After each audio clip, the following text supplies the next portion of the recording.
Sa digital age ngayon, hindi maikakaila na napakalaki ng impluwensya ng social media sa ating pang-araw-araw na buhay. Mula sa balita, entertainment at pakiksalamuha, lahat ay abot na ng ating mga daliri. Ayon sa isang pag-aaral, gumugugol ang average na Pilipino ng halos 4 hours and 56 minutes araw-araw sa social media na isa sa pinakamataas sa buong mundo. Ngunit ano ang epekto nito sa ating mental health, relationships at pananampalataya? At paano natin makokontrol ang epekto ng social media sa ating buhay? Yan ang ating pag-uusapan dito pa rin po sa What Do You Think? Kung saan kami nagpapaalalang, kabataan, desisyon mo'y pag-isipan upang maging tama ang iyong lalakaran.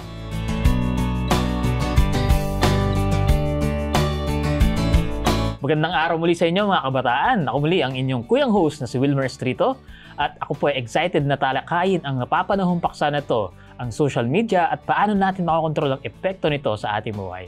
Makasama pa rin po natin ang ating special na guest, si Ma'am Jazel May Diaz. Pero para mas makilala po natin siya, panoorin po natin ang video ito. Si Jazel May Martinez Diaz ay kasalukuyang nagpupursue ng kanyang doctorate degree on intercultural studies. Ang main focus ng kanyang paglilingkod ay mga tao sa urban areas. Dati siyang professor sa College of Theology ng Adventist University of the Philippines at nagsilbi rin siya bilang youth pastor sa AUP Philippine International Church at sa Pasay Adventist Church. Sa loob ng 11 years niyang paglilingkod, she is always working with and for the youth. Madalas din siyang naiimbitahan bilang guest speaker sa mga event na pangkabataan at ang isa nga niyang temang tinalakay ay pinamagatang The Overcomers, Conquerors in the Digital World. Kasama siya, sama-sama rin tayong matuto sa kung paano mamumuhay ng may ganap na kasiyahan, pag-asa at pananagumpay sa panahong puno ng teknolohiya. Yan. So, salamat ulit, Ma'am Jazel, sa pagpapa-unlock na makasama natin sa ating panibagong talakayan. Meron ba kayong gustong sabihin sa ating mga viewers at listeners? Ayan, magandang araw po sa lahat ng mga nakikinig at nanonood po sa atin ngayon. Masaya po ako na makasama muli kayo para po dito sa ating usapan na napakahalaga pong malaman po nating lahat. Kaya po sana ma-share nyo rin po sa iba upang sila po ay matuto din naman kagaya po ninyo. Yan, salamat po ulit, Ma'am Jazel. Siyempre, gusto rin natin na batiin ang lahat ng ating mga taga-subaybay sa Facebook page natin na Hope Channel North Philippines at Adventist World Radio Manila. Ganun din sa ating YouTube channel na Hope Channel North Philippines din po ang pangalan. Siyempre, hindi rin natin kakalimutan ng mga nakatutok ngayon sa ating telebisyon, sa GSAT Channel 37 at Digital Receivers Channel 45. At sa mga nakikinig naman po sa ating radio, AWR 89.1 FM. Kamusta po kayong lahat? Nawa ang pag-ibig ng Diyos ay nararanasan po ninyo sa mga oras na ito. Iniimbitahan din po namin kayo na mag-subscribe, mag-follow, i-like at share na rin po itong live broadcast natin ngayon upang mas marami pa po mabless at makinabang sa atin pong makabuluhang paksang pag-uusapan ngayon. Kung may mga tanong din po kayo or karagdagan, pwede po kayo mag-comment sa ating comment section or di kaya i-contactin po ninyo ang mga numbers na to. 0917-5643-777 para po sa Globe at 0919-0001-777 para naman po sa Smart. Makikita niyo po yan na naka-flash ngayon sa inyong mga screens. Ang paksa po natin ay may pamagat na How to Counteract the Effects of Social Media. So kung sa tingin mo, ikaw o ang kaibigan mo ay mas napapababad sa gadgets at sa computer ng mas matagal kaysa sa kung ano lang yung tama. O kaya naman, ikaw ay isang magulang na may anak na kagaya nito para sa ito. Pero bago natin ipagpatuloy ang ating pag-uusapan, tayo muna ay sumandaling manalangin. Aming Ama na nasa mga langit, Panginoon, patuloy na kami nagpapasalamat sa patuloy na pakikisama po sa amin, sa aming mga pag-uusap, pagtatalakayan. Nawa sa oras na ito ay patuloy na ang iyong pangunguna ang aming maranasan at maging pagpapalang totoo ang aming mga insights na may share sa pangunguna mo, sa pagdwell ng iyong banal na Espiritu at naway buksan ang puso't isipan ng aming mga tagapakinig at mga tagapanood upang tunay na matuto mula sa iyong mga salita. Ito pong dalangin namin sa pangalan ni Jesus. Amen. Yan. So, Ma'am Jazel, kapatuloy tayo dito sa ating topic na tungkol sa, may kinalaman sa tech addiction at particularly ngayon ay paano natin ma-overcome yung effects ng social media sa ating buhay. Yan. So, habang iniisip natin to, last time na pag-usapan natin yung mga positive at saka negative effects ng social media. So, bago natin pag-usapan yung paano na maka-counteract yung effects nito, bakit di natin konting balikan? Ano ba yung mga negative at positive effects nitong social media sa atin. Yes, totoo yan. So, natalakay natin na yes, meron mga positive effects talaga yung social media. And nakakatuwa, na we can utilize it positively. For example, sa communication, mas madali na makipag-usap sa mga malalayo natin, mga mahal sa buhay, or makipagkilala, through social media din.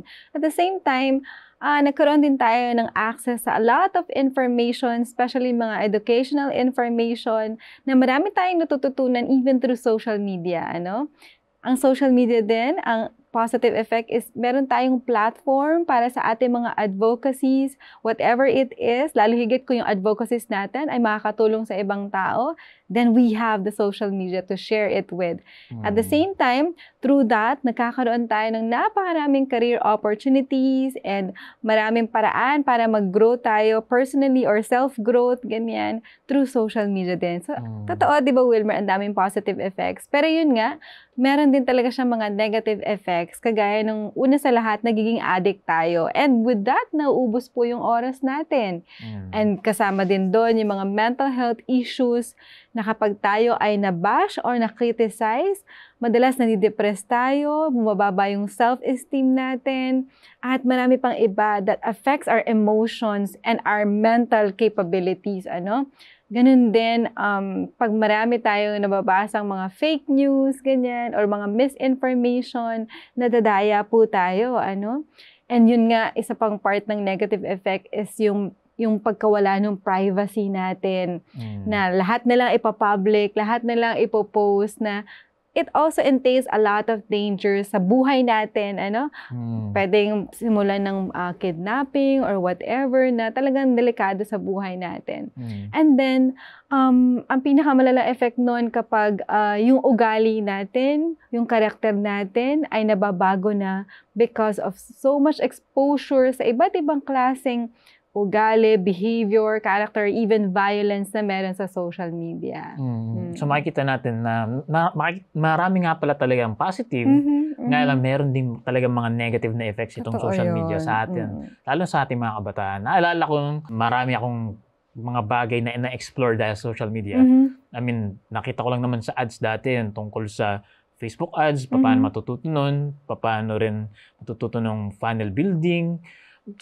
Kasi parang may sa mga sinasalihan ko na groups tungkol sa mga freelancing, ganyan. Tapos meron akong mga natutunan na bagong mga skills. At yun yung nakatulong sa akin para madagdagan yung mga skills ko, social media. Nga lang, sa time nung ako yung nag-aaral din, ng mga bagong skill na yun, talagang hindi ako makafocus ng gusto kapag meron nakaabang na social media sa gilid. Maliban na nakafocus na ako doon sa in-enrollan na course. Pero nakikita ko na meron siyang avenues for learning talaga. Nga lang, dahil din sa maraming mga ini-offer na distractions, medyo nawawala rin yung focus mo dun sa act ng learning na.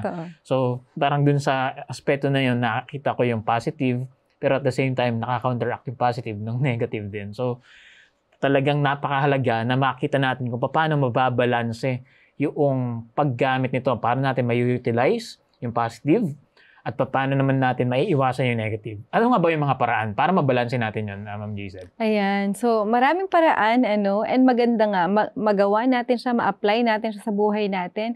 With that, mas magiging productive tayo, mas magiging efficient tayo, at mas ma-utilize natin yung social media ng mas maayos. So, una sa lahat is magtakda tayo ng oras para sa social media. Ibig sabihin, we set specific time in a day na yun lang yung time na mag-open tayo ng social media, mag-browse tayo, So, lilimitahan natin yung ating paggamit. We set specific time talaga. Kasi kung hindi natin gagawin yun yung unang masisira sa atin yung time management kung hindi tayo magsaset ng time para doon. So, pwede rin tayo gumamit ng mga do not disturb mode, lalo na kapag nagtatrabaho tayo, nag-aaral o bago matulog. So, may mga ganun namang mga pwede natin gamitin ng mga ways. And then, iwasan din natin yung social media pagkagising at bago matulog. Kasi pagkagising, pag yun agad yung pinuntahan natin, hindi natin namalayan, naka-1 oras na tayo, naka-2 oras na tayo, o kaya naman pag may effect kasi yan sa mood natin pag may nakita tayo na parang it makes us down, parang hindi mo na gustong mag-continue throughout the day with the tasks that you need to do and all of that. So, ang daming mga effect, pagsimula pa lang ng araw. And then, kung gagamit ka ng social media bago ka matulog, minsan, it's really disrupting our sleep, yung sleep pattern natin na, yes, hindi natin namamalayan, nakailang oras na pala tayo nagbabrowse sa social media hanggang sa hindi na tayo nakatulog. And then, alam mo yun, nakapikit ka na, pero ang dami pang pumapasok sa isip mo, possible din talaga yun, So, kung may iwasan natin to use social media in the morning or paggising or bago matulog, much better. And then, meron tayong tinatawag na digital detox, na magpahinga tayo sa social media, maaring 1 hour, hindi lang 1 hour, isang araw kung kaya natin. Actually, I tried that, Wilmer, na parang nakailang araw na ako, parang siguro mga naka 1 week na ako, na dinilit ko muna yung Facebook sa aking cellphone. And then, I'm trying to experiment on myself kung kaya ko ba, kung namamanage ko ba, kung I can survive, ganyan. Kasi may mga pages din ako, kumbaga, before deleting Facebook for 1 week, talagang everyday nagpo-post ako, something like that.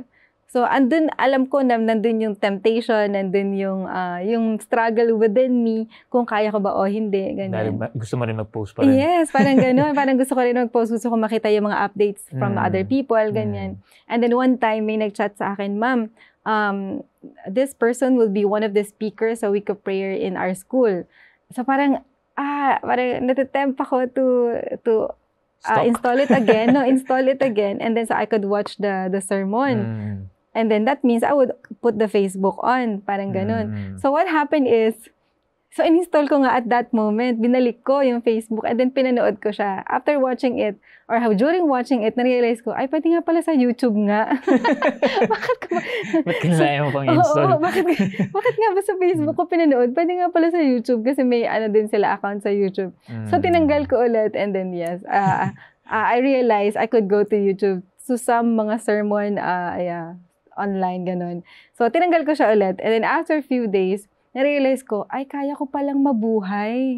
Kahit walang Facebook app sa cellphone ko and all. And then, I realized, totoo din naman, when we go on campings, kunyari, kahit weekend lang, dun sa mga lugar na wala naman talagang signal, walang internet, ma-realize natin na makakasurvive tayo. So, we could try that, digital detox ang tawag natin. And with that, ma-realize natin na, ay, marami din palang pwedeng iba pang gawin, pagtuunan ng pansin instead of browsing through social medias. Tapos number 4, i-prioritize natin yung offline activities, diba? Maglaan tayo ng oras para sa mga, kunyari, pagbabasa, pag-exercise, pagluluto, yung actual na meet up with friends, yung actual na bonding with family. Parang try talaga natin na put more time on those kesa sa social media and all. So, pwede rin tayo mag-try ng mga iba't ibang hobbies like painting, writing, playing board games, or kung ano-ano pa na mas actual. Oo. Hindi kailangan ng screen, And then, pwede rin tayo dapat maging mindful talaga sa paggamit. Tanungin natin yung sarili natin, whenever we use social media, nakakatulong ba to sa atin? Or nakaka-stress na, or it leads us to addiction, parang ganon. So, be mindful every time we use it. So, tinry ko yan. So, wala na ako for ilang days, ganon. Tapos, nung tinry kong balikan sa ibang gadget ko, hindi sa phone. And then, I try to browse again. Sabi ko, parang di na siya appealing. Parang, ganun din naman pala. Parang wala din naman palang maidudulot na something impactful or something like useful para sa akin. So, pwede rin palang wag na lang. So, ngayon wala ka pa rin Facebook? Wala. sa phone ko, I don't. Parang ganun. And then, i-manage din natin yung mga nakikita natin sa social media. Kung pwede nating i-unfollow or i-mute yung mga nakikita natin na nagdudulot lang sa atin ng stress or negative emotions, pwede naman talaga na i-unfollow na lang or i-mute mo yung mga ganong bagay. Or pwede mo rin i-mute yung notifications kung talagang nakaka-tempt kasing notifications di ba? Tumunog na. Di ba? Para any time of the day, nagpa-pop up siya, parang ganon. Pwede mo naman siya i-mute, tapos kung kailan ang free mo. Yeah, kung kailan ka free, or ano yung set time mo, dun mo lang siya tingnan. Ganun pa rin naman. Notifications pa rin siya naman. And then finally, gamitin natin yung social media in a productive goal, in a productive way. Paano yun? Kunyari, meron kang gustong aralin, pwede. No, then you just go there to focus on yung mga content na makakatulong sa'yo, ganyan.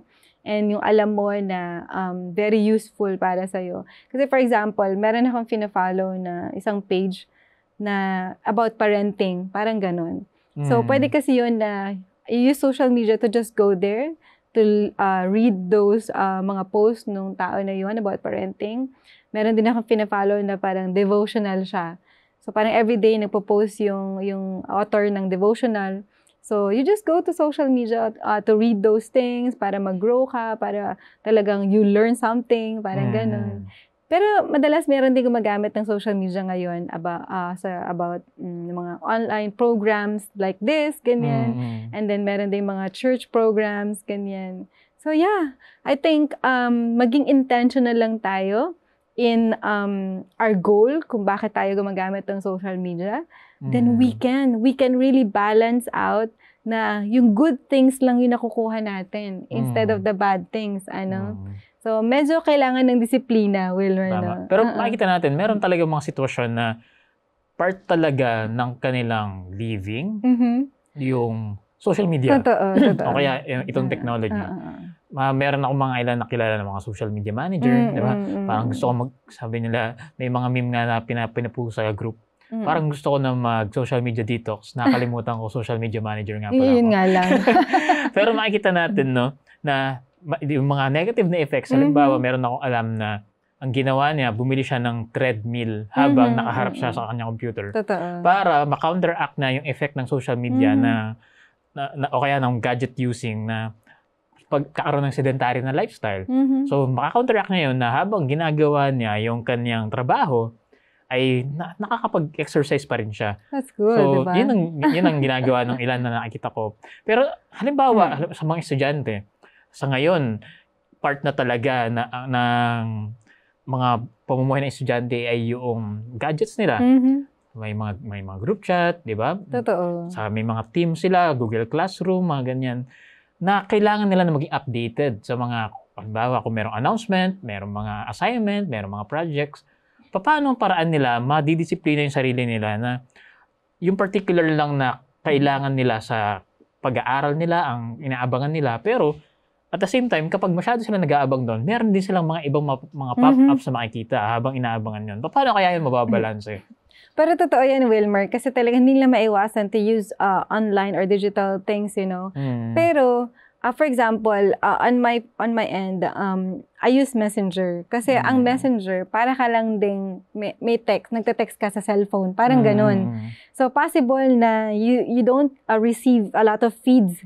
Parang wala namang feeds yata sa Messenger. Parang wala naman chats. Wala naman, parang ganun. Kasi, ang difference nun kapag nasa IG ka or nasa Facebook ka or TikTok, may nag-feed sa'yo ng iba't ibang content, diba? Tapos, ang daming iba't ibang klaseng posts, ganyan, na nakakita mo.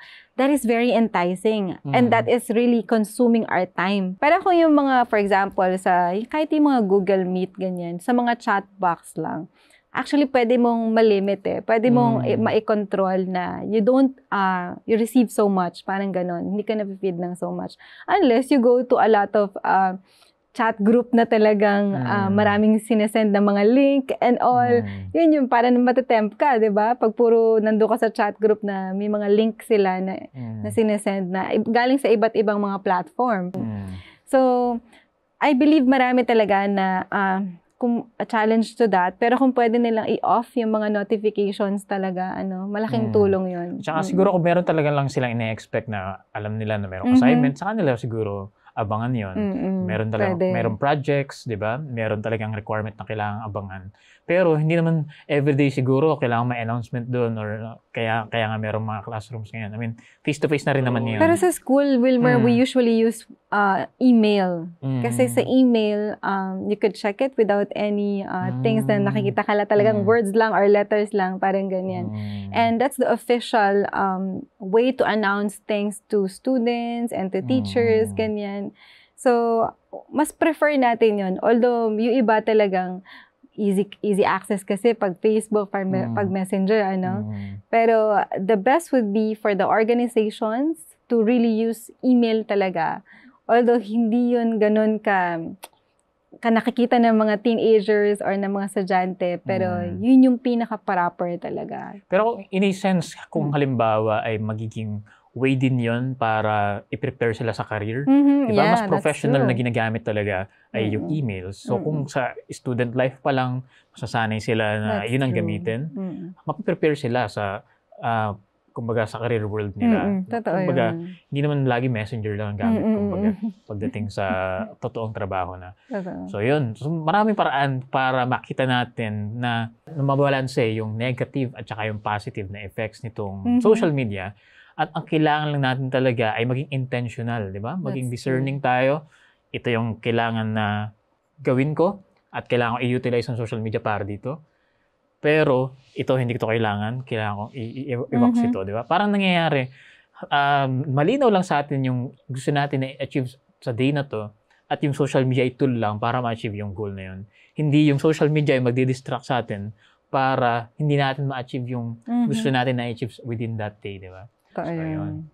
So, yan napakaganda ng ating napag-usapan sa unang part pa lang nitong ating discussion about how to counteract the effects of social media. So, kung meron po kayong mga karagdagan o mga katanungan, pwede po kayo mag-comment sa ating pong comment section or di kaya ay kontakin po ninyo mga numbers nito.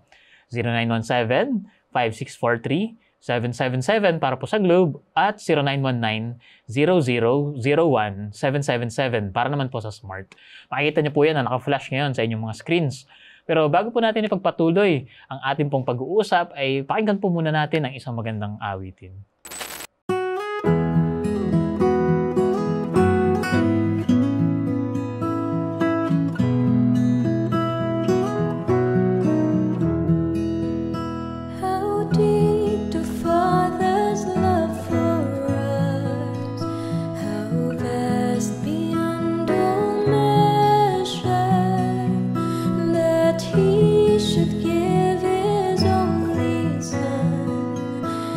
And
Maraming salamat sa isang magandang mensahe ng awit na ating napakinggan. Welcome back po dito pa rin po sa What Do You Think? At kasama niyo pa rin po kami. Ako po si Wilmer Strito at ang ating special guest na si Ma'am Jaisal Diaz. At patuloy natin pinag-uusapan how to counteract yung negative effects nitong social media sa ating mga buhay. At nakita nga natin kanina, di ba? Mayroong mga paraan para ma-counteract natin itong social media. Pero habang isipin natin na gusto natin na ma-utilize yung positive na effects nito, paano natin magagamit yung positive na effect nito, particularly para mas mapalakas yung ating personal na pananampalataya at maging pananampalataya din ng iba?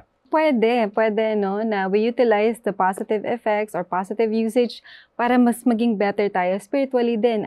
Sa una, sundan natin yung mga pages at account na talagang faith building, So, kung pwede natin i-follow yung mga religious groups or even church or even inspirational speakers, ganyan, or mga faith-based organizations na talaga nagbibigay sa atin ng mga messages na nakaka-encourage sa atin. So, makinig tayo ng mga sermons, devotional messages, at iba't iba pang program or mga podcast na talagang very inspirational and very nagtuturo sa atin, lalo higit ng mga biblical principles. By the way, Wilmer, nag-host din ako sa iba't ibang program online. And nakakatuwa na may mga followers kami na kasi iba-iba yung pages na nag-host ako. Pina-follow talaga nila lahat ng pages namin na talagang tuwing mag-host ako, nandun lagi yung followers na yun. Sabi ko, ang galing naman. Feeling ko, may notification talaga lahat ng pages na where I am with. And tuwing kami yung mag-air, talaga nandun talaga sila pinapakinggan nila lahat ng program. So I am so blessed also personally to know na may mga ganun na talagang intentional sila in using social media to learn a lot about God. Kasi imagine yung program namin, merong mga program na alas 5 ng umaga, merong gabi ng alas 6, iba't ibang oras merong alas 8. Pero inaabangan talaga. Oo, pero lahat ng yun, naabangan nila. Amazing talaga. So, meron din ibang mga way to utilize social media for us to grow spiritually, for example, by giving positive messages or ikaw mismo yung mag-share ng mga verses, reflections, inspirational quotes, even sermons, na talagang, even mga testimonies, ikaw mismo yung mag-share. Through that, kasi pag nag-witness tayo, Wilmer, pag nag-share tayo, na lumalakas din yung pananampalataya natin. Mas na-edify din yung faith natin, So, maganda na ni-utilize din natin yung social media in sharing to others. And then, pwede rin tayo, sumali tayo sa mga online communities na with the same belief or with the same faith or with the same goals na kagaya na meron tayo. Meron mga ganyan. Ang dami mga online communities na talagang nakaka-edify ng ating faith and talagang mafe-feel mo na you're one with them. Even meron kaming mga online community like media ministry group, parang ganun. So with that, meron ding mga online community about prayer meetings. So nakakatuwa kasi nakikita mo yung mga opportunities din para for you to grow, for you to learn on your ministry, kung prayer ministry man yan, kung media ministry man yan, or kung singing group man yan, and all. So, ang dami. And then, yun nga, aside from joining those things, dapat maging maingat pa rin tayo kung ano yung bawat content ng mga pinapanood natin. Kasi, minsan meron talagang mga content na nakakapagpababa ng moralidad natin, nakakapagpababa ng faith natin, and nagpapahina ng ating pananampalataya. So if we could get away from those, ma-avoid natin yung mga yon, much better, So meron pa rin meron kang sasalihan, meron kang hindi sasalihan, parang ganon, Parang kailangan mo iwasan din yung negative talaga. Kasi ang dami, meron din Alam niyo, recently, Wilmer, yung laman ng social media natin recently is about politics, is about this cruel world, which is ang nakakalungkot kasi alam mo yung gusto mo sanang gamitin yung social media ng properly, which is gusto mo na mga positive lang yung makita mo at yung matutunan mo, pero lalabas at lalabas sa bawat post ng iba't ibang tao kung ano yung nangyayari ngayon sa mundo natin na minsan it's a negative talaga. Kaya minsan yung mga Wilmer, yung mga ayaw ng mga ayaw malungkot, parang gano'n, ayaw ma-depress, hindi sila nagbabasa ng news.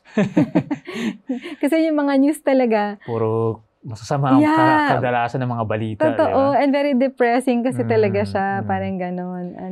Meron nga mga kilala na ina-unfriend na nila yung mga ibang puro ang post ay magkinalaman sa politics. Na nga. Pero hindi naman natin sinasabi na maging wala tayong pakialam sa kung ano nangyayari sa paligid natin. Kundi, wag lang nating hayaan na yun yung mag-consume sa atin para maging stressed na rin tayo, para masyado na rin tayo na nagiging magagalitin na rin tayo kapag against sa kung ano yung pinapanigan natin. Totoo. O kaya naman, wala pa tayong pinapanigan pero dahil sa kung ano yung pinapakita ng iba't ibang mga ng social media, nagiging bias din tayo kahit di pa natin alam yung full story.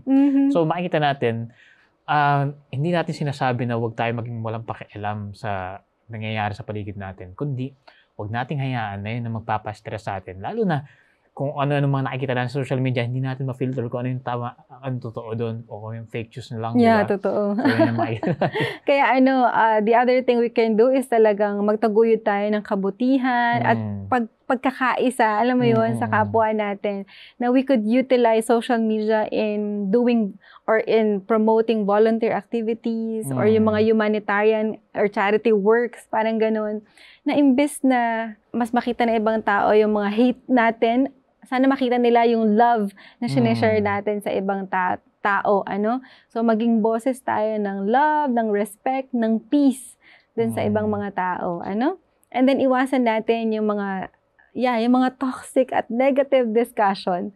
Kung pwede, wag na tayong sumausaw, much better.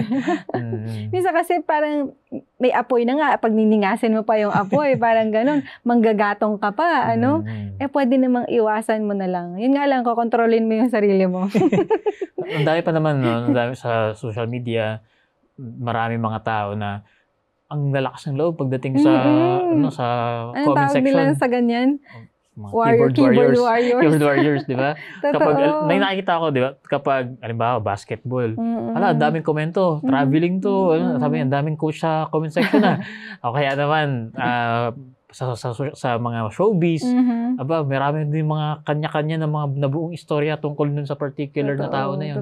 Parang iba-iba, parang sino ba talaga? Parang ang dami niyong alam lahat, parang lahat maaalam nyo sa comment section. So, makikita natin na kapag lagi tayo sumusunod sa mga ganun, hindi na natin malaman kung sino ba dapat ang papaniwalaan natin, sino ang ipapatronize natin, or dapat talaga wag na tayong makisawsaw na lang. Yeah, totoo. Totoo yun. So, yan. And then, gumamit tayo ng social media ng meron talagang disiplina at moderation. So, as much as possible, make sure na kung ano yung mga priorities natin, mas inuuna natin kesa doon sa mga alam naman natin na parang extra lang, no? Sa buhay natin. Kasi ang dami-dami pa nating pwede at dapat gawin kesa magbabad ng oras or mag-ubos ng oras sa social media. Pero yun nga lang, Wilmer, no? Sabi mo nga, meron mga tao kasi na yun talaga yung trabaho nila, which is sa social media, which is at some point, nakakalungkot isipin na hindi sila makawala doon sa it's a chaotic world yung social media. Kaya talagang advisable sa kanila digital detox talaga, or talagang mag-fasting sila sa digital things, like for a weekend or for 1 week, ganyan. And then get back to work again to have a better perspective paano ibabalansehin yung nag-work sila sa social media mismo, So, yun yung pinifigure out ko din, Wilmer, kasi nga, as I've told you, I have my pages, ganyan, sa Facebook and all, na after this few days of not using Facebook on my phone, kung babalik man ako sa Facebook, what will I do? How would I manage it? And I think the Lord is teaching me also na, you could set specific time wherein that's the only time you would open your social media, or that's the only time you could post or something. And nakakatawa kasi meron naman talagang scheduling ng post. Tama, di ba? Meron. Kung ikaw ay nasa social media, pwede mong i-upload na yung mga ipopost mo, tapos naka-schedule siya when siya magpo-posting, parang ganon. Napapublish. O, diba? When siya mapapublish. So, talagang may paraan para hindi ka lang dun lang throughout the whole day. Alam mo yun? Pero yung iba kasi ang ginagawa nila, I mean, depende sa trabaho nila. Kailangan talaga nakakasunod sila sa kung ano yung trend. Yeah, Kasi that's also true. Pag sila ay gumawa ng content, kailangan appealing dun sa mga tao na nakasunod din sa trend, di ba? Pero kumbaga, ang problema dun ay lagi ka lang nag-aabang kung ano yung uso ngayon, kung ano yung memes ngayon, kung ano yung balita ngayon, kung ano yung sikat ngayon. Parang ganun yung nangyayari. Pero sa ating mga kabataan, halimbawa, wala pa silang ganun sa ganung kalagayan. Hindi pa sila may professional career pagdating sa social media o kaya sa internet, ay maaaring iwasan na muna nila sa mga panahon na to, di ba? Pwede nilang gamitin yung mga sinabi natin ng mga insights para mas makontrol nila yung kanilang mga sarili at hindi nila makonsumo yung mga negatibo na ini-offer ng social media, di ba? So, kailangan talagang maging discerning sa kung ano yung kailangan nating kainin, kumbaga sa social media, at kung ano yung kailangan natin na iwasan. Pero alam mo, Wilmer, there's a time for everything. Kasi for example, kung elementary student ka, kung high school student ka, kung college student ka, you focus on your studies, di ba? Dapat ang pinagtutuunan mo ng pansin is yung mga libro, yung mga aklat mo, yung mga bagay that would actually help you grow.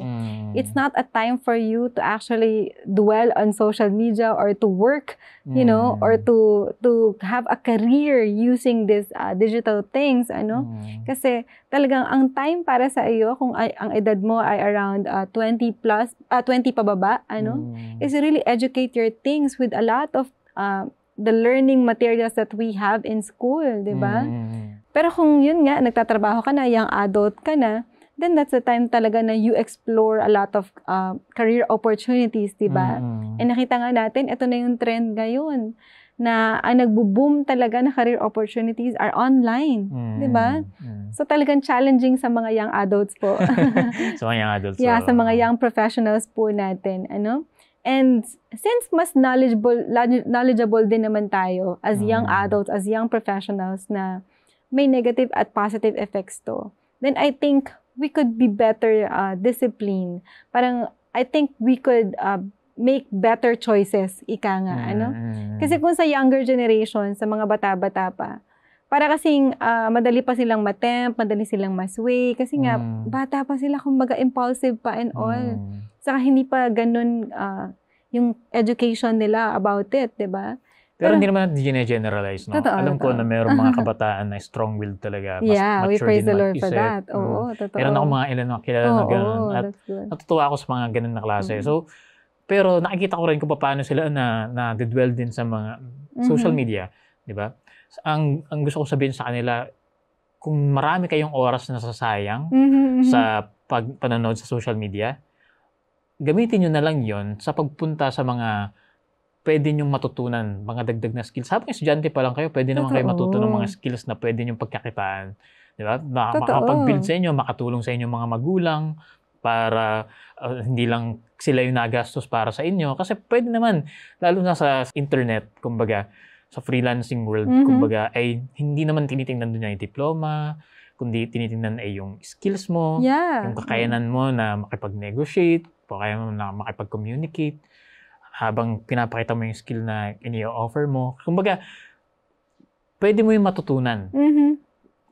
Gamit lang yung oras na ginugugol mo sa ibang mga bagay, na habang nandun ka sa harap ng screen mo, i-google mo na lang para matuto ng mga bagay na makapagbigay sa'yo ng income.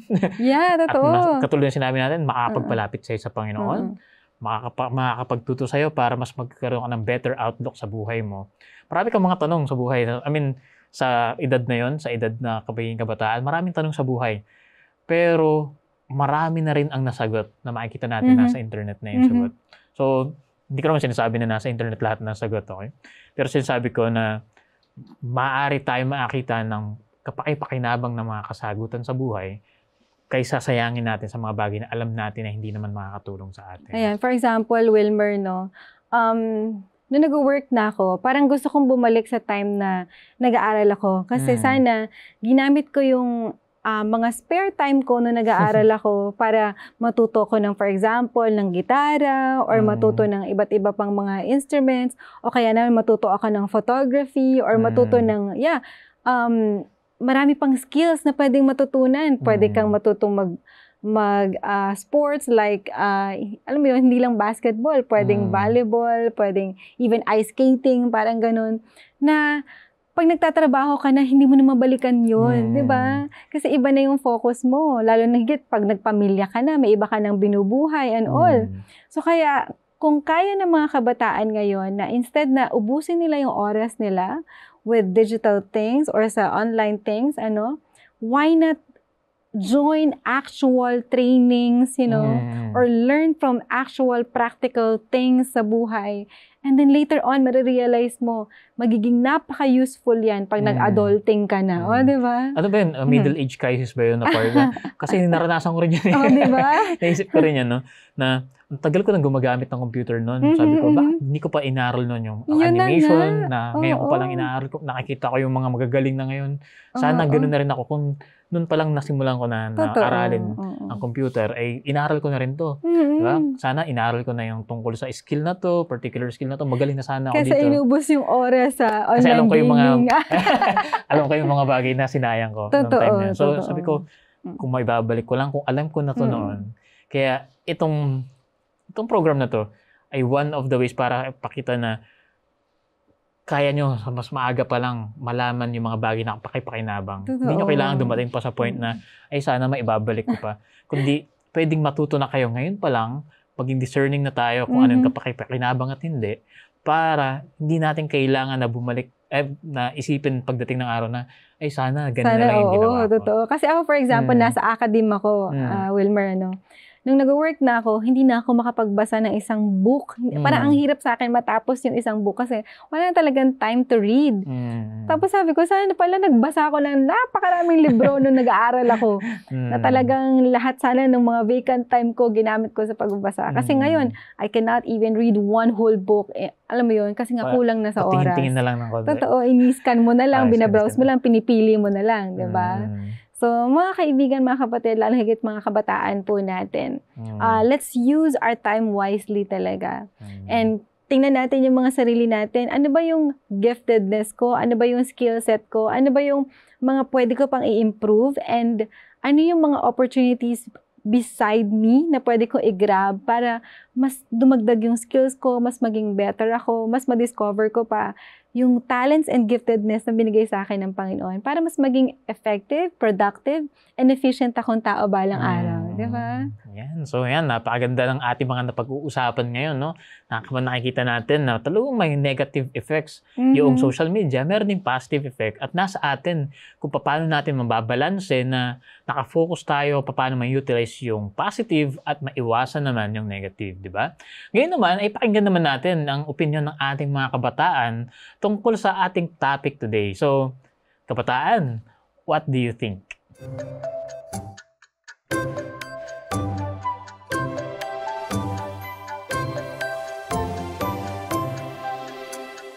Sa tingin ko po, in order na magamit po natin ang social media in a positive and productive way, is depende po yan sa ating mga users. Siguro po kung mag-share tayo ng mga positive contents or educational contents, katulad na lang po, kunyari po sa Facebook, we can share mga memory verses po, Word of God, instead po yung mga sa Gen Z po ngayon, mga thirst traps, mga ganun po. Siguro, we can contribute po sa ating society na with the use po of social media, pwede pong magkaroon ng positive impact sa ating society. Yun lang po. Maraming salamat po sa ating kabataan na nagpa-interview at nag-share what does she think about sa topic natin today. So, Ma'am Jazel, ano masasabi mo sa shinare sa atin ng ating kabataan? Ayan, nakakatuwa. Alam din naman niya kung ano yung positive at yung mga negative na effects ng social media. At the same time, kung ano yung pwede niyang gawin positively at kung ano yung mga negative na nagagawa ng mga Gen Z. So, tama yun. In spite of the fact na madalas ang mga Gen Z talaga, ang pinopost talaga nila is yung something that would attract the attention of other people, parang puro mga selfies nga and all, and yung mga pinapost na talagang agaw pansin, parang ganon. Ano? Sabi nga, thirst trap. Oo, parang Actually, ganon. habang nagpe-play yung, Oo, yung tanong. interview, ay tinitingnan ko, ano yung thirst trap?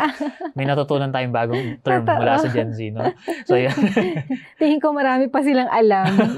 No? Pero, yeah, that's one thing to do, which is to share positivity, even Bible verses, or words of na mga inspirational and all. Kasi totoo naman na alam din naman nila na yun yung makakabuti para sa iba if they share those kind of things. Kasi yung mga hatred, mga rant, and yung mga puro selfies and all nga, ganyan. So, I believe, Wilmer, although it's a long way to go para ma-educate yung mga Gen Z natin or mga young people natin, nagiging aware na sila din patuloy na it's affecting their lives. Parang ganon. Kasi kung wala namang effect yun sa buhay nila, maaring marami na din ang talagang nalulong, at hindi nagiging aware. Pero I think matalino din kasi yung mga kabataan natin ngayon eh. Hindi lang sila basta nagdo-dwell ng so much on social media without thinking. Parang ganon. So, siguro more on keep on guiding them and training them. I think there would be a better future para sa ating mga Gen Zs din naman. Ang mahirap lang ay yung saan mo pa nakita kapag lulong ka na, di ba? Ang nakikita natin sa mga bataan ngayon ay yung gusto nilang itry para mapatunayan nila kung ano yung mga effect sa kanila. Pero minsan kasi sa sobrang try, nakita mo nga yung effect at gusto mo nang umalis pero hindi ka na makaalis. Yun yung mahirap. Yun yung mahirap. So, kaya may mga programs na kagaya nito para matulungan ang bawat mga kabataan at syempre, bawat isa sa atin kung paano na tayo makaka-overcome doon sa mga negative na effects nitong social media at syempre, ng iba pang mga negative na effect ng technology sa panahon natin ngayon, di ba? Sabi ko nga, Wilmer, walang rehabilitation for social media addiction. Di ba? Kung merong rehabilitation for drug addicts, for alcoholic, and then sa mga smoking addicts, sa social media, wala eh. So, ang nangyayari, kanya-kanya tayong decision to actually for example, cut it off, cut off yourself from social media, parang ganun. And marami na akong nakita na ganun, Wilmer, na talagang tatanungin mo, do you have Facebook account? Wala. Do you have IG account? Wala. Bakit? Kasi naranasan na nila yung mga negative effects nun, kaya nag-decide na sila to remove it from their lives. Iba naman, nagla-lock ng profile. Oo, diba? parang ganyan. Para make it private and all. Nakalagay lang, para makapag-communicate lang sila dun sa mga taong talagang kilala nila. Pero dun sa mga talagang nakaranas na ng sobrang drastic effects, negative effects ng social media, alam nila kung gaano nakaka-apekto to sa emosyon nila, sa sanity nila, even sa sanity. So, they actually remove it. So, sa mga kabataan natin na, yes, nag-try pa. Pero kasi gano'n, i-explore pa nila, di ba? I understand na talagang dumarating sa point na gano'n, out of your curiosity and exploration desire or attitude, talagang itatry nyo pa eh. Itatry nyo pa to the maximum level eh. No? We pray na magkaroon sana kayo ng kahit pa paano mentor or guardian na habang ina-explore nyo yung mga bagay na yon, wag nyo sarilihin. Parang as much as possible, if you could find someone to confide with, kung okay pa ba itong ginagawa natin, kamusta pa ba ako, parang ganon, ayan. Para hindi tayo dumating sa point na hindi na tayo makawala or hindi na tayo makatakas with the addiction or sa effects ng social media sa atin. Parang ang ganda ng isipin na meron tayong pwedeng lapitan. Kapag may, halimbawa, parang may mga partners na praying partner, di ba? Praying companion. Pero sino ba nga ba ang pwede nilang malapitan? Kapag mga times na, halimbawa, social media, para kasing, hindi naman big deal yun. Kailangan mo ba talaga ng tulong tungkol dyan? Diba? Kagaya na sabi mo, pag drug addict, alam natin big deal. Kapag naging alcoholic, alam natin meron talagang negative effects yun. Kaya gusto natin tulungan. Or kapag smoking addict, nakikita agad natin yung effect. Pero kapag ganito, social media, paano natin may encourage sila na tumulong sa someone na may ganun na sitwasyon, addict sa social media, o kaya na maghanap sila ng help kapag nakita nilang nasa kanila yung mga sintomas na napag-usapan natin mga nakaraan. Totoo. So, tama yun. Dapat ma-encourage talaga na if you feel like you need help, talagang go to counselors. At one time, there's a person na lumapit talaga sa akin. Parang, kasi I'm a chaplain din before. So, I do counseling and all. So, pag meron tayong mga nami-meet na tao na pwedeng mag-counsel sa atin, pwede rin mga pastors, ganyan, then you confide to them. Lalong higit pag alam natin na parang nawawala na tayo yung sanity natin, nade-disrupt na yung tulog natin, parang ganun, and talagang naapektuhan na yung emotions natin with the criticism, the bashing, the hatred na naramdaman or na-receive natin, then we go talaga to mentors, to pastors, to counselors, para matulungan tayo. And pero alam mo, may magandang technique din para sa mga magulang na merong mga teenagers, na merong mga social media account. Pwede rin kasi na page or merong page yung bata and then admin kayo or nakikita nyo. Tama? Pwedeng makita ng mga guardian ng parents kung ano yung mga pinag-chat ng kanyang teenage child or yung mga pinopost, ganyan.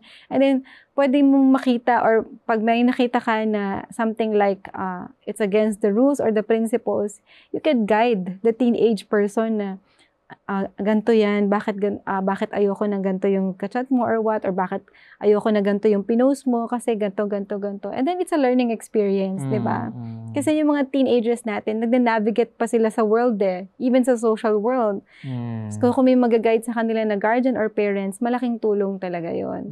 Pero yun nga, sabi mo, Wilmer, meron mga tao na like for example, yung young adult na natin, young professionals, na mga nasa 20s, ganyan, na addict na talaga sila, ganun. Yun talaga yung advice ko, to come to counselors talaga and mentors. Kung hindi sila makahanap within their circle, I don't know if psychologists and psychiatrists could help, sa talagang mga hospitals natin. Kasi, it's a big deal. Alam mo yun, cause din siya ng suicide, ng depression, ng anxiety, na akala natin, it's not a serious thing, pero it could be serious to that extent, na to the point na you need a psychiatrist or psychologist to deal with you, sa sitwasyon mo. Pero ultimately, di ba, yung mga counselors natin, yung mga pastors natin, kapag lumapit kayo sa kanila, yung salita pa rin ng Panginoon ang magiging sandigan. Yung salita pa rin ng Panginoon ang magiging paraan para mas lalo natin ma-overcome kung ano man yung dinidil natin na depression o kaya addiction. So, in your own ways, kahit pa sabihin na natin na nahihirapan kayo, try to open it, di ba? Try to open the Word of God. Totoo. Ipanalangin niyo sa Panginoon, hindi ko gusto kung ano yung pinatunguhan ko sa ngayon. Hindi ko gusto kung ano yung paanong hindi ako naging productive sa bawat araw. Hindi ko gusto kung paanong hindi ko napapanindigan yung mga responsibilidad ko dahil sa mga distractions na nakikita ko sa pamamagitan ng itong social media. Ang Panginoon ay laging nandyan. Actually, Wilmer, He's just a prayer away. He's just a prayer away. Kasi ang nangyayari, whenever we focus on or nagiging addict na tayo sa social media or other things online, ang nawawala ay yung prayer. Pero kung dumating ka na sa desperate point ng buhay mo, and even one sentence prayer or even one word prayer, it could really make a difference sa buhay mo. Yung mga desperate plea na, Lord, ayoko na nito. Alam mo yun, even that one simple sentence, alam ng Panginoon kung ano yung tulong na kailangan mo at He could send you help even in that moment. Yung tipong iniluhod mo na, iniyak mo na Panginoon, tulungan mo ko. Even that word, na Lord, help me. Lord, tulungan mo ako. God hears your prayers. And nandun yung Holy Spirit to actually help us overcome this addiction, this situation we're in, na talagang nagpapadown sa atin. Amen. Amen. So yan, napakaganda ng mga napag-usapan natin. Ngayon nga, nakita natin na meron talagang positive na effects yung social media, pero meron din negative na kailangan nating iwasan. May mga paraan para na natin ma-utilize yung positive at matatanggihan naman, ma-avoid naman yung negative. Kailangan natin ng self-control, kailangan natin ng discipline, pero ultimately, malalapitan natin ay ang Panginoon para mas magkaroon tayo ng maturity at disiplina at discernment pagdating sa social media. So, ang social media ay isang makapangyarihang kasangkapan. Maaari itong magdala ng kabutihan, ngunit maaari din itong makasama kung hindi tayo mag-iingat. Ang pagiging responsable sa paggamit nito ay mahalaga upang mapanatili ang tamang balanse sa ating buhay. Ang sabi nga po sa Efeso 5:16, samantalahin ninyo ang bawat pagkakataon sapagkat ang panahon ay puno ng kasamaan. So gamitin natin ang social media sa paraang magbibigay papuri sa Diyos at magpapalakas ng ating pananampalataya at ng ating pakikipagrelasyon sa ating kapwa. So bago tayo magtapos, ay hilingan natin si Ma'am Jaisel sa panalangin. Tayo manalangin. Makapangyarihan naming Diyos. Yes, social media could also be used for good things, to share your love, to share the gospel, to share good things, inspirational things to other people. Pero Panginoon, sa mga pagkakataon na naranasan po namin ang negative effects ng social media, tulungan niyo po kami na maging aware about it. Tulungan po kami na gugulin pa rin ang karamihan ng oras namin sa mas productive na mga bagay and talagang mag-focus sa mga responsibilidad at mga priorities po namin, Panginoon. Enable us, Lord, to utilize social media in a way na mag-grow po kami spiritually and faithfully. At Panginoon, sa mga tao na nakakaranas po ngayon ng mga negative effects ng social media, tulungan niyo po sila. Yakapin niyo po sila, i-guide niyo po sila out of it. Enable them, Lord, to be overcomers and ibigay niyo po ang banal na spirito na tutulong po sa kanila to overcome the many challenges in their lives na nakakos ng social media.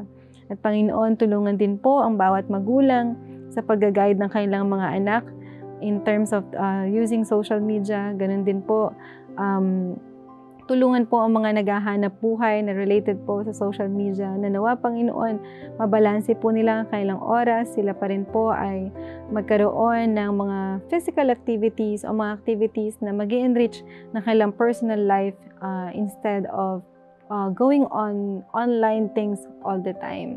Kaya Panginoon, patuloy po na ang pakikisama po ng inyong banal na spirito ang siyang maranasan po naming lahat. At patuloy pong pagpalain ang bawat isa ng mga nakinig po at makikinig dito sa aming programa. Ito pong aming dalangin. Sa pangalan ni Jesus, Amen. Amen, amen. Yun. Maraming salamat, Ma'am Jaisel, sa isa na makabuluhan na discussion na ating nagawa ngayon. No? At syempre, maraming salamat din po sa ating mga viewers at listeners. Huwag pa din po kayo mahihiya na magtanong or mag-comment sa ating comment section or di kaya i-contactin po ninyo mga numbers na to. 0917-5643-777 para po sa Globe at 0919-0001-777 para naman po sa Smart. Makikita nyo pa rin po yan na naka-flash ngayon sa inyong mga screens. Huwag kalimutang i-follow ang aming programa para sa susunod pang makabuluhang talakayan. Sa susunod po nating episode, pag-uusapan naman natin ang how to overcome online gaming addiction. Masasagot natin ang tanong na paano nga ba mapapanagumpayan ng paglalaro ng online games kasama na ang mga masasamang epekto nito. Kaya samahan po ninyo kami dito pa rin po sa What Do You Think? Kung saan kami nagpapaalalang kabataan, desisyon mo'y pag-isipan upang maging tama ang iyong lalakaran.